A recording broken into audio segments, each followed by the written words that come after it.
രാത്രിയിൽ ടെറസിൽ നിന്ന് ഭാര്യ ഫോൺ വിളിക്കുമ്പോഴാണ് ഭർത്താവ് കടന്നു വന്നത്.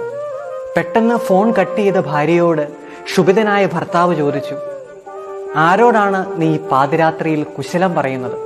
സൗമ്യതയോടെ ഭാര്യ മറുപടി പറഞ്ഞു, അമ്മയാണ്. പകലൊന്നും സമയമില്ലാഞ്ഞിട്ടാണോ ഈ പാതിരാത്രിയിൽ നീ ഫോൺ വിളിക്കുന്നത്? എന്താണ് കാര്യം?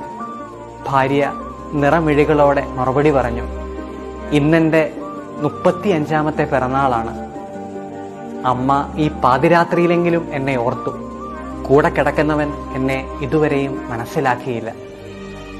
സ്നേഹിക്കപ്പെടാതെ പോകുന്നതല്ല, മനസ്സിലാക്കപ്പെടാതെ പോകുന്നതാണ് ഈ ലോകത്തിലെ ഏറ്റവും വലിയ സങ്കടം. മനസ്സിലാക്കപ്പെടാതെ പോകുന്ന സ്നേഹവും പ്രണയവും എന്നും വേദനാജനകമാണ്. ദൈവത്തിൻ്റെ വചനം നമ്മെ ഓർമ്മിപ്പിക്കുന്നു, പ്രഭാതമാകുന്നത് വരെ നമുക്ക് കൊതി തീരെ സ്നേഹം നുകരാം, നമുക്ക് സ്നേഹത്തിൽ ആറാടാം.